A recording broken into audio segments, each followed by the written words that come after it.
नमस्कार दोस्तों, मैं अनुज शुक्ला आपका बहुत बहुत स्वागत करता हूँ अपराजिता जीएस एकेडमी में। आज का जो टॉपिक रहेगा हमारा, आज का जो सब्जेक्ट रहेगा, ये हम आधुनिक भारत के इतिहास यानी मॉडर्न हिस्ट्री को स्टार्ट करेंगे। ठीक है, मॉडर्न हिस्ट्री में मैंने इससे पहले दो टॉपिक और पढ़ा चुके हैं, दो टॉपिक और पढ़ा चुका हूँ। कौन कौन से पढ़ाया है मैंने? भारत में पुर्तगाली कंपनियों का आगमन पढ़ाया है, भारत में डच कंपनियों का आगमन पढ़ाया है। आज का जो तीसरी कंपनी हमारे भारत में है, तीसरी विदेशी शक्ति हमारे भारत में आई, उसका नाम था अंग्रेज। यानी अंग्रेज अंग्रेज कंपनियों का, अंग्रेज हमारे भारत में कैसे कैसे आए और क्या क्या किया, इसके बारे में हम लोग पढ़ाएंगे। लास्ट टॉपिक में मैंने बता दूं, मैंने डच के बारे में पढ़ाया था। डच जो थे वो एज ए सेल्समैन थे। मतलब क्या था, जो पुर्तगाली थे, पुर्तगाली क्या करते थे, भारत से सामान ले जाके कहाँ रखते थे? अपने राजधानी में रख देते थे। राजधानी में रखने के बाद वो क्या करते थे, उसको वहां से डच सामान उठाते थे, उठाने के बाद क्या करते थे, अपने कारखाने में ले जाते थे। कारखाने में ले जाने के बाद वो क्या करते थे, पूरे यूरोप में उसको डिस्ट्रीब्यूट करते थे, एज ए सेल्समैन थे। उसके बाद जो डच थे, डच ने क्या किया, दो बैंकों की स्थापना की थी। ठीक, बैंकों की स्थापना करने वाले वो सीधे भारत को अटैक ना करके, क्योंकि वो पुर्तगालियों से लड़ाई नहीं करना चाहते थे, इसलिए वो लोग केवल भारत को अटैक ना, डायरेक्ट भारत में जो है ना आकर वो कहाँ चले गए थे, सीधे इंडोनेशिया चले गए थे। इंडोनेशिया को हम लोग मसाला द्वीप भी कहते हैं। ठीक है, वो इंडोनेशिया गए। इंडोनेशिया जाने के बाद उन्होंने क्या किया, जब वो जो व्यापार करते थे, व्यापार करने से जो उनको मुनाफा मिलता था, मुनाफा जब मिला, मुनाफा मिलने के बाद उन्होंने क्या किया, जो मुनाफा मिलता था उससे उन्होंने अपनी सैन्य शक्ति तैयार की। सैन्य शक्ति के बाद उन्होंने क्या किया, अपनी जल सेना को तैयार किया। जब ये पूरी तरह से मजबूत हो गए डच, जब पूरी तरह से मजबूत हो गए, तब क्या हुआ, तब इन्होंने क्या किया, इन्होंने सबसे पहले भारत पे आक्रमण करना, मतलब भारत पे अपना निशाना बनाना सोचा। लेकिन जब पहली बार इन्होंने आक्रमण किया, पहली बार जब ये पहुंचे भारत पर निशाना बनाने के लिए, तब क्या थे, तब ये फेल हो गए थे, असफल हो गए थे। उसके बाद इन्होंने धीरे धीरे क्या किया, अपनी शक्ति बना ली।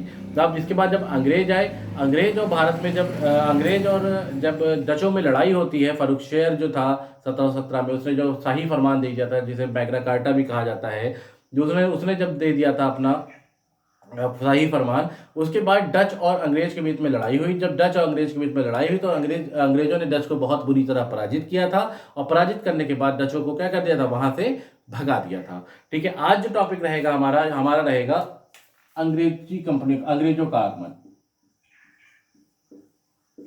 अंग्रेजों का अंग्रेजों का आगमन। आज का जो टॉपिक रहेगा ये हमारा रहेगा अंग्रेजों का आगमन। मतलब भारत में अंग्रेज कैसे कैसे आए, इन सब की जानकारी आज हम आप लोगों को प्रोवाइड करेंगे। एक चीज ध्यान रखिएगा, अगर आप लोगों को मेरा वीडियो अच्छा लगता है, आप लोग पसंद कर रहे हैं वीडियो को, तो हमारे चैनल को सब्सक्राइब करना ना भूलें। और जो है, अगर अच्छा लग रहा है तो अपने दोस्तों के साथ ज़्यादा से ज़्यादा शेयर भी करें। ठीक है, ठीक है। अब बात करते हैं अंग्रेजों की। अंग्रेज बात करते हैं 1597, 1597 और 98 में, जब 1597 और 98 चल रहा था। इस 1596 में कौन आया था? डच आए थे। उसके जस्ट एक साल बाद एक अंग्रेजी अधिकारी आया था। अंग्रेज का एक एक जो है सिपाही था, उसका नाम था John Milton Hawk. John Milton Hawk. John Milton Hawk क्या किया था? जॉन मिल्टन हॉक स्थलीय रास्ते से भारत आ गया। अब सोचिए, स्थलीय रास्ता, जब मैं आप लोगों को पुर्तगाल पढ़ा रहा था, तब मैंने स्थलीय रास्ते के बारे में बताया था। स्थलीय रास्ते के बारे में मैंने क्या बताया था? अगर आपको स्थलीय रास्ते से आना है, उससे पहले सबसे पहले आपको तुर्की पार करना पड़ेगा। मैं लिख देता हूं, तुर्की पार करना पड़ेगा, तुर्की के बाद फारस के बाद ईरान, फिर इराक, फिर अफगानिस्तान, फिर पाकिस्तान पार करने के बाद आपको 4 दर्रे भी पार करने पड़ेंगे, जो है खैबर दर्रा, कुर्रम दर्रा, गोमल दर्रा और गोलन दर्रा। ये 4 दर्रे भी आपको क्या करने पड़ेंगे, पार करने पड़ेंगे। तब आप कहाँ पहुंचेंगे? तब भारत पहुंचेंगे। जो ये जॉन मिल्टन हॉक था ना, ये क्या, ये इस रास्ते से सीधे सीधे कहाँ आ गया? इस रास्ते से सीधे सीधे कहाँ हो गया? भारत आ गया। अब 16वीं शताब्दी चल रही थी। 16वीं शताब्दी याद रखिएगा, 1501 से 1501 से और 1600 तक क्या होगा? ये 16वीं शताब्दी होगी। जब 16वीं शताब्दी चल रही थी, तो 16वीं शताब्दी के अंत में, यानी 1580 तक, 1580 तक क्या हुआ था? स्पेन और पुर्तगाल क्या हो गए थे? आपस में मिल गए थे। जब स्पेन पुर्तगाल आपस में मिल गए थे, तो 1580 में स्पेन पुर्तगाल का एक जहाजी बेड़ा क्या आया था? जहाजी बेड़ा का नाम था अल्मेडा जहाज। अल्मेडा जहाज से पुर्तगाली और स्पेन का बेड़ा क्या आया था? भारत आया था। और जब ये आया था 1597 में, 1597-98 में आया, और फिर इसने आते ही आते क्या कर दिया, आते ही आते इसने क्या किया, इस अरमीडा जहाज पे, याद रखिएगा अरमीडा, ये अरमीडा जहाज जो था, दिख रहा है यहाँ पर, नहीं दिख रहा, चलिए मैं इसे मिटा देता हूं। अरमीडा,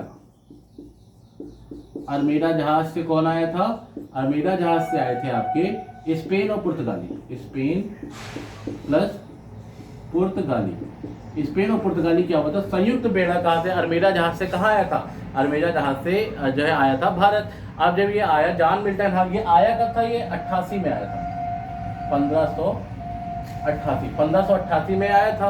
और 1597 और 98 में कौन आ गया, जॉन मिल्टन हाग आ गया।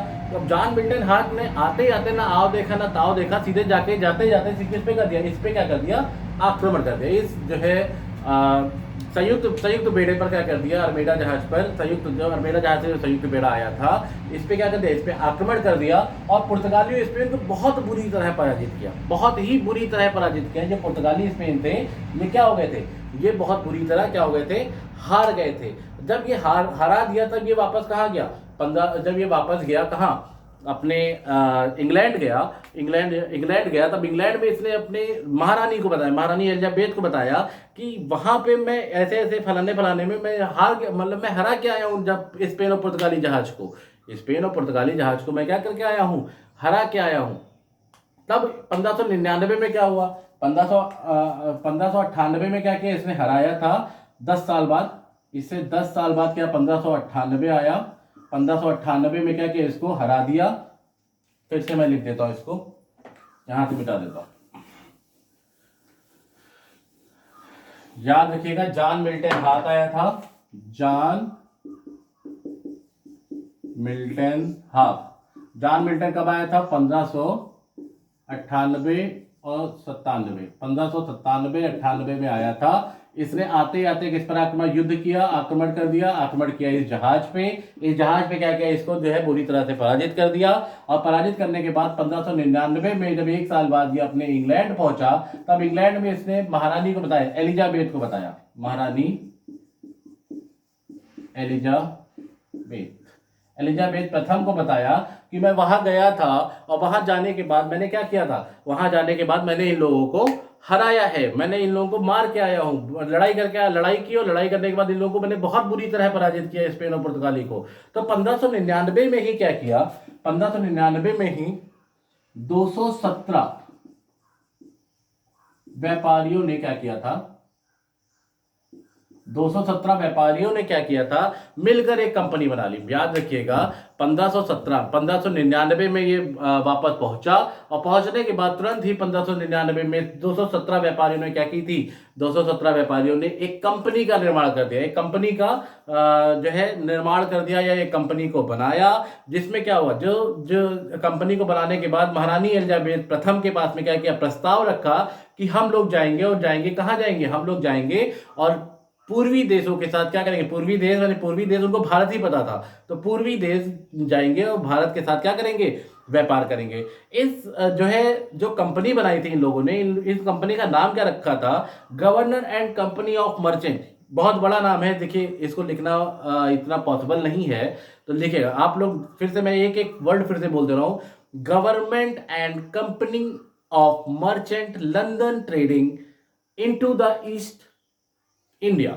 याद रखिएगा, governor and company of merchant London trading into the east India, इस कंपनी को बनाया। इस कंपनी को बनाने के बाद इन्होंने क्या किया, महारानी एलिजाबेथ के पास रखा और कहा कि हम लोग क्या करेंगे, हम लोग जाएंगे पूर्व के देशों के साथ क्या करेंगे, व्यापार करेंगे। तब इन लोगों ने क्या किया, महारानी एलिजाबेथ को इन लोगों ने थोड़ा लालच भी दिया। इन्होंने लालच ये दिया कि कहा कि आप इस कंपनी की क्या रहेंगी, हिस्सेदार रहेंगे। ऐसे भाई, अगर मैं हूं, अगर मुझसे कोई कहे कि मतलब मान लीजिए मैं राजा हूं, इंग्लैंड का राजा हूं, इंग्लैंड के राजा के साथ में, या आप इंग्लैंड के राजा हैं, आपसे कोई कहेगा कि मैं जाऊंगा पूर्व के देशों के साथ व्यापार करूंगा, तो आपका जब तक कोई निजी स्वार्थ नहीं होगा, जब तक आपका कोई पर्सनल प्रॉफिट नहीं होगा, तब तक आप लोग कोई भी किसी भी आदेश को नहीं दोगे। इसीलिए इन सब 217 व्यापारियों ने क्या किया, महारानी एलिजाबेथ को उस कंपनी का क्या कर दिया, हिस्सेदार बना दिया, उस कंपनी का हिस्सेदार बना दिया।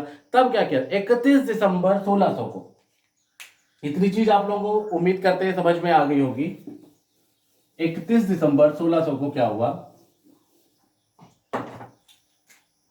31 दिसंबर 1600 31 दिसंबर 1600 में क्या हो गया, जो ऑर्डर दिया महारानी एलिजाबेथ प्रथम ने क्या किया, ऑर्डर दिया और कहा कि आप लोग जाइए अगले 15 वर्षों तक क्या करिए, पूर्वी देशों के साथ व्यापार करेगी। मतलब जो कंपनी बनाई गई है इसको क्या करेंगे, अगले 15 वर्षों तक, लिख देता हूं मैं यहां पे, 31 दिसंबर को ऑर्डर दिया कि कंपनी अगले 15 वर्षों तक पूर्वी देशों के साथ में क्या करेगी, व्यापार करेगी। मतलब महारानी एलिजाबेथ ने क्या कहा कि अगले 15 वर्षों तक पूर्वी देशों के साथ में कौन व्यापार करेगा, अगले 15 वर्षों तक पूर्वी देशों के साथ में व्यापार करेगा। हमारी जो कंपनी बनाई गई है वो कंपनी क्या करेगी, 15 वर्षों तक पूर्वी देशों के साथ व्यापार करेगी। ठीक है, अब क्या करना है, अब मान लीजिए कंपनी बन गई, कंपनी को एक चलाने के लिए कुछ ना कुछ तो हमें अधिकारी नियुक्त करने होंगे। यानी मान लीजिए कोई भी कंपनी चलती है उसमें क्या होता है, डायरेक्टर्स नियुक्त किए जाते हैं। उसी प्रकार जो ये कंपनी बनी थी अंग्रेजों की, इस कंपनी को चलाने के लिए, सुचारू रूप से चलाने के लिए क्या था, एक बोर्ड ऑफ डायरेक्टर की क्या की गई, नियुक्त की गई। इस कंपनी को चलाने के लिए एक बोर्ड ऑफ डायरेक्टर की क्या की गई, बोर्ड ऑफ डायरेक्टर की नियुक्त की गई। और इस बोर्ड ऑफ डायरेक्टर में क्या कहा गया, एक डायरेक्टर होगा, एक उप डायरेक्टर होगा और क्या होंगे, 24 सदस्य होंगे। इसमें कहा क्या गया, एक डायरेक्टर होगा, दिख रहा है यहां तक, एक डायरेक्टर होगा, एक क्या होगा, उप डायरेक्टर होगा, एक होगा उप डायरेक्टर और एक और क्या होगा, 24 होंगे सदस्य। 24 क्या होंगे, 24 सदस्य होंगे। एक मिनट रुकिएगा आप लोग जी। इसमें क्या कहा गया कि एक कंपनी को सुचारू रूप से चलाने के लिए एक बोर्ड ऑफ डायरेक्टर की नियुक्त की जाएगी और उस बोर्ड ऑफ डायरेक्टर में क्या होगा, एक जो है हमारा, एक होगा डायरेक्टर, एक होगा क्या होगा, उप डायरेक्टर और 24 क्या होंगे, सदस्य होंगे। और बात आती है यहाँ पे कि इन 24, 25 और 26, इन 26 लोगों को चुना कहां से जाएगा। अब याद रखिएगा, इन 26 लोगों को चुना कहां से जाएगा। अब फिर से पीछे ले चलता हूं, जो शुरुआत में मैंने बताया था 217 लोगों ने क्या किया था, 217 लोगों ने मिलकर एक कंपनी बना ली थी। 217 लोगों ने जब मिलकर कंपनी बनाई थी तो कहा गया जो ये 26 लोग चुने जाएंगे, ये जो 26 लोग चुने जाएंगे, ये 217 में से ही क्या किए जाएंगे, 217 लोगों में से ही 26 लोग चुने जाएंगे। फिर से देखिएगा, जब कहा गया कि दो बोर्ड ऑफ डायरेक्टर बनाए जाएंगे जिसमें 24 सदस्य होंगे, एक उप डायरेक्टर होगा, एक डायरेक्टर होगा। तो इन 26 लोगों की नियुक्ति 26 व्यक्ति को कहां से 26 व्यक्ति आएंगे, जो 217 लोगों ने जो कंपनी बनाई थी, उन 217 लोगों में से इस 26 लोगों को निकाल के रख दिया जाएगा। अब बात करते हैं 26 जो है अब बात करते हैं कंपनी ने क्या किया, अपनी नीति बनाना शुरू कर दिया। अपनी नीति बनाना शुरू कर दिया। मतलब कैसे कैसे हमें काम करना है, इन सब के बारे में इन्होंने अपना जो है कार्यशैली, कैसे कैसे हम कार्य करेंगे, ये सब बनाना शुरू किया। तो याद रखिएगा 1601 से 1603 तक की क्या की, पहले वर्ष, पहली जो नीति बनाई इन्होंने 1601 से 1603 तक की बनाई। 1601 से 1603 तक की नीति बनाई। यार अब जब कोई भी कंपनी कार्य करना शुरू करेगी, कोई भी कंपनी बनेगी, तो उसको अपना कुछ ना कुछ तो तैयार करना ही पड़ेगा खाका कि कैसे कैसे क्या होता है, ये सब बनाई जाती है, ये तक हम कंपनी चलाएंगे। तो 1601 से 3 तक इन्होंने नीति बनाई। अब याद रखिएगा, जैसे डच वालों ने किया था, डच पुर्तगाल से लड़ाई नहीं करना चाहते थे, इसलिए वो लोग कहाँ गए थे, वो लोग भारत से भी पूर्व में कहाँ गए थे, इंडोनेशिया पहुंचे थे। उसी प्रकार जब ये लोग भी डायरेक्ट भारत ना जाकर, ये लोग भी डायरेक्ट कहां पहुंचे, ये लोग भारत ना जाकर ऐसे मैं लिख दे रहा हूं, भारत ना जाकर कहां पहुंचे, इंडोनेशिया। भारत ना जाकर ये लोग भी कहां पहुंचे, इंडोनेशिया। इंडोनेशिया का दूसरा नाम हमने क्या बताया था, मसाला द्वीप। मसाला द्वीप, मसाला द्वीप भी क्या कहते हैं, इंडोनेशिया को पहुंचे। ये लोग भी क्या कहते हैं, हम ये लोग भी जो है इंडिया डायरेक्ट भारत को ना टारगेट ना करके ये लोग भी पहले कहाँ पहुंचे, पहले ये लोग पहुंचे इंडोनेशिया पहुंचे या मसाला द्वीप पहुंचे। और वहां जाके जैसे डचों ने अपनी स्थिति को मजबूत किया था, वैसे ही इन्होंने भी क्या किया, अपनी स्थिति को मजबूत किया। जब इनकी स्थिति मजबूत हो गई तब इन्होंने क्या किया, तब इन्होंने भारत के लिए प्रस्थान शुरू किया। याद रखिएगा, पहुंचे, अपनी स्थिति को मजबूत किया, अपनी स्थिति को मजबूत किया। जब इन्होंने अपनी स्थिति मजबूत कर ली, उसके बाद ये लोग कहां पहुंचे, उसके बाद ये लोग उसके बाद ये भारत के लिए प्रस्थान किए। मतलब अपनी स्थिति को इंडोनेशिया में इन्होंने मजबूत कर लिया। उसके बाद इन्होंने क्या किया, भारत के लिए इन्होंने प्रस्थान किया। अब भारत देखिए 1 से 3 तक की ये था। अब 1 से 3 के बाद क्या था, 1 से 3 के बाद इन्होंने जस्ट 1604 आता है, एक 1603 के बाद क्या आता है, 1604 आता है। 1604 में क्या किया इन्होंने, हुरमुज बंदरगाह पर, जो हुरमुज बंदरगाह था उस पर क्या कर लिया, उस पर अधिकार कर लिया। हुरमुज, जो हुरमुज बंदरगाह था उस पर क्या कर लिया था इन्होंने, हुरमुज बंदरगाह पर इन्होंने, हुरमुज बंदरगाह पर इन्होंने क्या कर लिया था, इन्होंने अधिकार कर लिया था, जीत लिया था। और ये पड़ता कहां है, फारस की खाड़ी में, फारस की खाड़ी।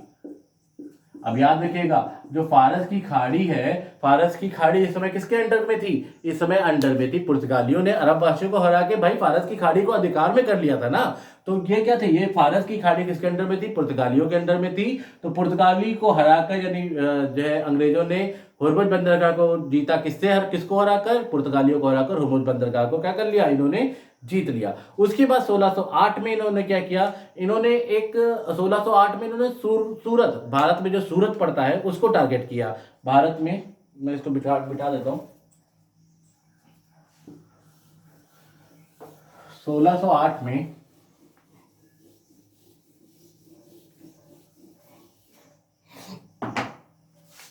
1608 में इन्होंने क्या किया, 1608 में इन्होंने सूरत को टारगेट किया, सूरत को निशाना बनाया। सूरत को क्या किया इन्होंने, निशाना बनाया। याद रखिएगा। अब देखिए, सबसे पहले इन्होंने इंडोनेशिया पहुंचे, इंडोनेशिया के बाद इन्होंने हुरमुज बंदरगाह को जीता, जिसमें ये व्यापारी मार्ग को क्या कर सकते हैं, तोड़ सकें। उसके बाद इन्होंने सीधे क्या किया, इन्होंने सीधे सूरत को टारगेट बनाया। और सूरत, इस समय जब ये सूरत को टारगेट बना रहे थे, उस समय भारत में जो कौन था, भारत में था जहांगीर। भारत में क्या था, भारत में जहांगीर था। ठीक है, अब बात करते हैं, जब इन्होंने सूरत को टारगेट किया, तो सूरत को टारगेट करने के बाद इन्होंने क्या किया था, सूरत में एक कोठी भी बना ली थी। सूरत को टारगेट करने के बाद इन्होंने क्या किया, कोठी बनाई। इन्होंने क्या किया, कोठी बनाई। और इसी समय क्या हो गया था, इसी समय महारानी की क्या हो गई थी, महारानी की मृत्यु हो गई थी। और महारानी की मृत्यु के बाद जो हम अगले वहां के राजा बने थे वो जेम्स प्रथम थे। महारानी, इसी समय, मैं यहाँ पे एक लिख देता हूं, इसी समय महारानी की मृत्यु हो गई। और महारानी की मृत्यु के बाद राजा कौन बना, राजा बना जेम्स प्रथम। जेम्स प्रथम क्या हुआ, राजा बना। इसने भी कंपनी को, जब महारानी की मृत्यु होने के बाद जेम्स प्रथम राजा बन गया, तो इसने भी क्या किया, इसने भी जो है कंपनी को जो है अधिकार पत्र दे दिया कि आप लोग क्या करिए, आप लोग जो है वहां पे जाइए और अपना व्यापार करिए। अब जब देखिए 1608 में जब यहाँ पे सूरत में इन्होंने निशाना बनाया था अपना, उस समय भारत में कौन था? भारत में था जहांगीर। और जहांगीर के समय, जहांगीर के पास अंग्रेजों ने किसको भेजा? कैप्टन हॉकिंस को भेजा। और कैप्टन हॉकिंस को कहाँ भेजा? कैप्टन हॉकिंस को भेजा जहांगीर के दरबार में। और कैप्टन हॉकिंस जो था वो तुर्की और फारसी बहुत अच्छी तरीके से आता था, तो तुर्की फारसी में उसने क्या की थी? महारत हासिल थी। तो वो गया उनके दरबार में। दरबार में जाने के बाद जहांगीर से क्या किया उसने? जहांगीर से जो है तुर्की फारसी में, बहुत अच्छे से तुर्की फारसी में बात की। और जहांगीर खुश हो गया। और खुश होकर उन्होंने क्या किया? अंग्रेजों को जो है फैक्ट्री लगाने का या कोठी बनाने का क्या कर दिया था? आदेश दे दिया था। फिर से मैं लिख दे रहा हूं यहाँ पे। 1608 में ही क्या किया था? 1608 में ही अंग्रेजों ने कैप्टन हॉकिंस हॉकिंस को क्या किया? हॉकिंस को कहां भेजा? जहांगीर के दरबार में। जहांगीर के दरबार में भेजा। और ये जो हॉकिंस था ये तुर्की और फारसी तुर्की फारसी को क्या था? अच्छी तरह से जानता था। अच्छी तरह ये भाषा जो है क्या करता था? बहुत अच्छी तरह से ये पढ़ लेता था। जब ये हॉकिंस गया इनके दरबार में जहांगीर के, तो जहांगीर क्या हो गया? जहांगीर बहुत ही ज्यादा खुश हो गया। खुश होने के बाद क्या हुआ? जहांगीर ने इसको क्या किया? इसको जो है क्या किया? इसको एक फैक्ट्री लगाने की आदेश दे दिया। सूरत में क्या? जाइए आप अपनी एक फैक्ट्री लगाइए। और इसको क्या किया था? इसको जहांगीर ने इंग्लिश खां की उपाधि भी दी थी। जो हॉकिंस था इसको इंग्लिश खां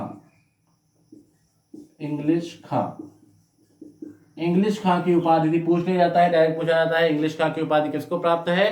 तो याद रखिएगा इंग्लिश खां की उपाधि कैप्टन हॉकिंस को प्राप्त है। क्यों प्राप्त है? क्योंकि ये जहांगीर के दरबार में 1608 ईस्वी में जहांगीर के दरबार में गया था। और जहांगीर तुर्की और फारसी में जहांगीर से बात करके जहांगीर बहुत खुश हुआ था। खुश होकर इसको क्या किया था? इसको जो है इंग्लिश खां की उपाधि दी थी। उसके बाद जहांगीर ने एक और इनको दिया था 400 मनसब भी इनको दिया था। 400 मनसब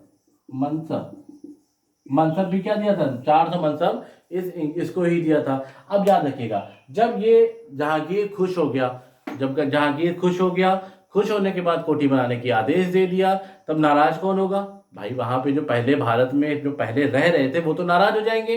तो पुर्तगाल क्या हो गए? इस बात को लेके जहांगीर ने आदेश दिया कि आप जाइए बनाइए जाके। इस बात को लेके जो है पुर्तगाली जो थे बहुत ज्यादा नाराज हो गए। जब पुर्तगाली बहुत ज्यादा नाराज हो गए तो पुर्तगालियों ने क्या किया? पुर्तगालियों ने अपना जो है षड्यंत्र रचना शुरू कर दिया। पुर्तगालियों ने जहांगीर के दरबार में जो लोग थे उनको जो है भड़काना शुरू किया। भड़काने के बाद जो है बहुत ज्यादा भड़काया। भड़काने के बाद उन लोगों ने जहांगीर से कहा कि ऐसे ऐसा ऐसा हुआ है। तो क्या हुआ? जहांगीर ने तुरंत जो उन लोगों को आदेश दिया था, जो कहा था चाहिए आप लोग कोठी बनाइए, उस आदेश को क्या कर दिया? उस आदेश को तुरंत ही जहांगीर ने निरस्त कर दिया। अब भाई फिर से बात पुर्तगालियों के अंडर में आ गई। तब पुर्तगालियों के अंडर में आ गई तो क्या हुआ? जब बात पुर्तगालियों के अंडर में आ गई तो पुर्तगाली खुश हो गए। उधर अंग्रेजों ने कहा यार ये मेरे काम में रंगा लगा रहा है, ये मेरे काम में जो है क्या है हस्तक्षेप कर रहा है। तो अंग्रेज और पुर्तगाली आपस के क्या हो गए? कट्टर विरोधी हो गए। और 1608 की बात थी ये। तो 1611 में क्या हुआ? 1611 में अंग्रेजों ने क्या किया? अंग्रेजों ने पुर्तगाली को क्या किया? युद्ध कर दिया। अंग्रेजों और पुर्तगाली का युद्ध हो गया। इस युद्ध का नाम क्या होता है? सबको पता है, स्वाली का युद्ध। स्वाली का युद्ध है। कब हुआ था? स्वाली का युद्ध हुआ था 1611 इस 11 में हुआ था। किस किस के बीच हुआ था? अंग्रेज और पुर्तगाली के बीच में हुआ था। और हारा कौन था इसमें? पुर्तगाली क्या हो गए थे? पुर्तगाली बहुत ही बुरी तरह क्या हो गए थे? पराजित हो गए थे। याद रखिएगा फिर से, स्वाली का युद्ध कब हुआ था? 1611 में हुआ था। किस किस के बीच हुआ था? अंग्रेज और पुर्तगाली के बीच हुआ था। क्यों हुआ था? क्योंकि वो जो जहांगीर ने जो है ऑर्डर दिया था उसको पुर्तगालियों ने क्या किया? कैंसिल करवा दिया था, इसलिए ये युद्ध हुआ था। और जब ये 1611 में जब युद्ध हो गया तो 1613 में क्या हुआ? 1613 में सूरत में इन लोगों ने क्या कर लिया? स्थायी कोठी बनवा दी। जो 1613 में, फिर से मैं इसको मिटा देता हूं, इधर दिख रहा है? नहीं दिख रहा।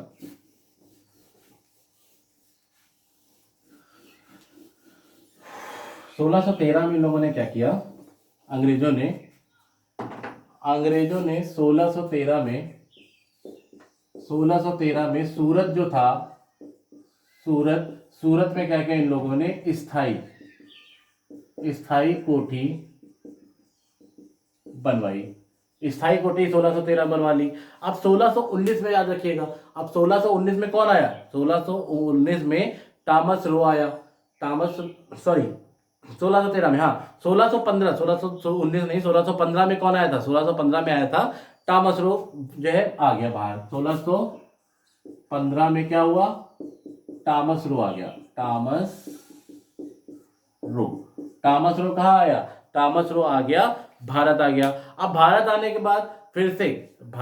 के बाद क्या हुआ, टॉमस रो को फिर से किसने, अंग्रेजों ने कहाँ भेजा, फिर से जहांगीर के दरबार में भेजा। जो इससे पहले कौन गया था, कैप्टन हॉकिंस गया था, तुर्की फारसी का बहुत अच्छा ज्ञाता था। तो उसके बाद जब वो वहां से उन लोगों की बात नहीं बन पाई, तो फिर से इन लोगों ने किसको भेजा, फिर से इन लोगों ने जो है टॉमस रो को 1615 ईस्वी में, 1615 में क्या किया, जो है 1615 में इन लोगों ने टॉमस रो को जहांगीर के दरबार में भेजा। जहांगीर के दरबार में भेजा तो इसको, जहांगीर को टॉमस रो पर क्या हो गया, बहुत ज्यादा विश्वास हो गया। इसने ऐसी ऐसी बात कही जहांगीर से, तो टॉमस रो पर जहांगीर को विश्वास हो गया। विश्वास होने के बाद इसने जो है टॉमस रो को अपने 3 जगह पर क्या कर दिया, राजदूत नियुक्त कर दिया। राजदूत कहाँ कहाँ पर, अजमेर, मांडू और इलाहाबाद में। याद रखिएगा, टॉमस रो को भेजा, टॉमस रो जहांगीर के दरबार में गया, जहांगीर के पास गया, और इसको क्या हो गया, विश्वास हो गया। इसको विश्वास हो गया। विश्वास होने के बाद क्या हुआ, इसने क्या किया, अब 3 जगह का क्या किया, राजदूत नियुक्त कर दिया। अब 3 जगह कौन कौन सी थी, 3 जगह थी, एक अजमेर, दूसरी थी मांडू, और तीसरी थी इलाहाबाद। इन 3 जगह का क्या कर दिया, इसे राजदूत नियुक्त कर दिया गया था। अब बात करते हैं 1618 में, ये कब की बात है, 1615 की बात है। अब बात करते हैं 1618 में। 1618 में क्या किया था, अंग्रेजों ने कुछ फैक्ट्रियों को लगा लिया था। अंग्रेजों ने क्या किया, कुछ फैक्ट्री को क्या कर लिया था, फैक्ट्री को स्थापित कर लिया था। अब बात आती है 1619 की। 1619 में जो टॉमस रो था, टॉमस रो को वापस कहां बुला लिया गया, 1619 में टॉमस रो को वापस जो है इंग्लैंड बुला लिया गया। याद रखिएगा, 1619 में टॉमस रो को वापस बुला लिया गया। 1619 में टॉमस रो को बुला लिया गया वापस। अब बात करते हैं, अब देखिए यहां तक तो बात आती है, 1619 में टॉमस रो को बुला लिया गया। अब बात करते हैं 1623 की। अब 1619 से हम लोग सीधे सीधे कहां पहुंचे, एक बार फिर से इसको रिवाइज कर लीजिए। देखिए 1613 में क्या हुआ, 1613 में क्या हुआ, सूरत में स्थायी कोठी बनवा ली। क्यों बनवाई, क्योंकि 1611 में क्यों युद्ध, किसका युद्ध हुआ था, 1611 में कौन सा युद्ध हुआ था, स्वाली का युद्ध हुआ था। और किस किस के बीच हुआ था, स्वाली का युद्ध हुआ था हमारे अंग्रेज और पुर्तगालियों के बीच हुआ था, जिसमें पुर्तगाली हार गए थे। पुर्तगाली के हारने के बाद 1613 में क्या किया था, सूरत में एक अंग्रेजों ने क्या कर लिया, स्थायी कोठी बना ली। फिर 1615 में टॉमस रो आ गया।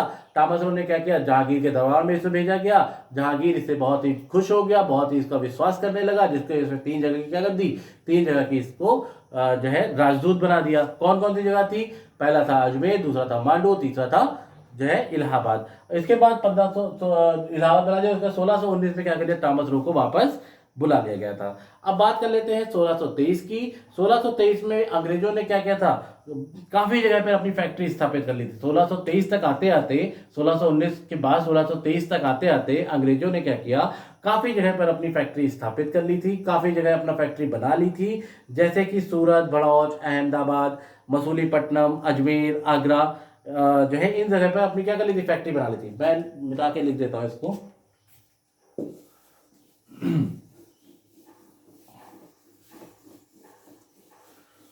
1619 में टॉमस रो कहां गया, 1619 में टॉमस रो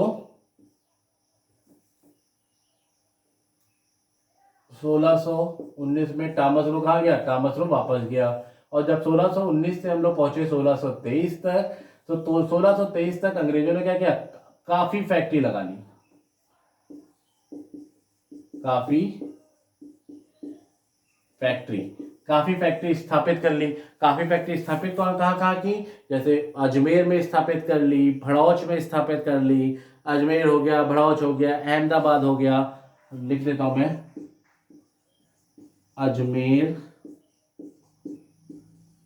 भड़ौच, अहमदाबाद।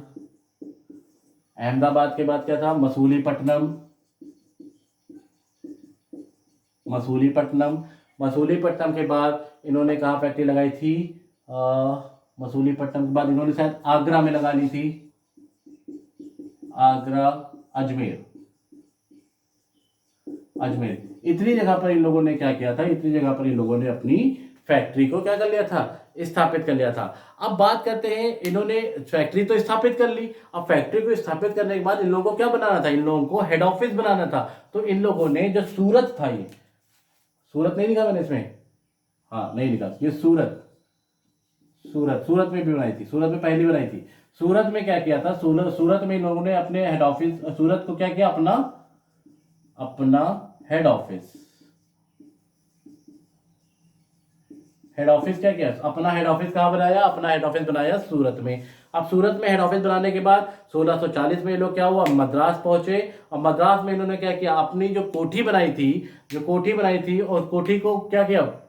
दुर्गीकृत कर लिया। कोठी जो बनाई थी 1640 में, समझिएगा, 1619 में टॉमस रो गया, राजदूत था ये, जहांगीर के दरबार का 3 जगह का राजदूत था।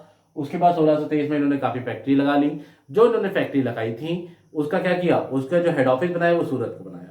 अब 1640 में क्या था? 1640 में ये लोग कहाँ पहुंचे? मद्रास पहुंचे। मद्रास में जो इनकी कोठी बनाई, मद्रास में इन्होंने अपनी कोठी बनाई, और कोठी बनाने के साथ साथ इन्होंने क्या कर लिया? उसको दुर्गीकृत भी कर लिया था। ठीक है। अब जो इन्होंने कोठी बनाई थी उसका नाम क्या रखा? Saint George Fort. Saint George पूछ लिया जाता है, सेंट जॉर्ज फोर्ट कहाँ है? तो याद रखिएगा मद्रास में है। कब बना? तो याद रखिएगा 1640 ईस्वी में बना था। लिख देता हूं, 1640 में ये लोग कहां पहुंचे? मद्रास। ये लोग मद्रास पहुंचे, और मद्रास पहुंचने के बाद मद्रास में क्या किया? कोठी बनाई, और क्या गया? दुर्गीकृत भी कर लिया।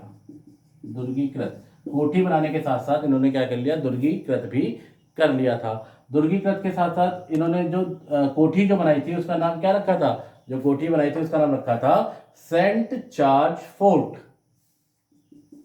सेंट जॉर्ज फोर्ट इनका, इस जो कोठी बनाई थी उसका नाम क्या रखा? सेंट जॉर्ज फोर्ट रख दिया। ठीक है। अब इसके बाद आता है 1651। काफी लंबा वीडियो हो गया है, जिसकी वजह से मैं क्या कर रहा हूं, इसका जो अगला था 1640 तक तो मैंने पढ़ा दिया। 1640 के बाद क्या करेंगे?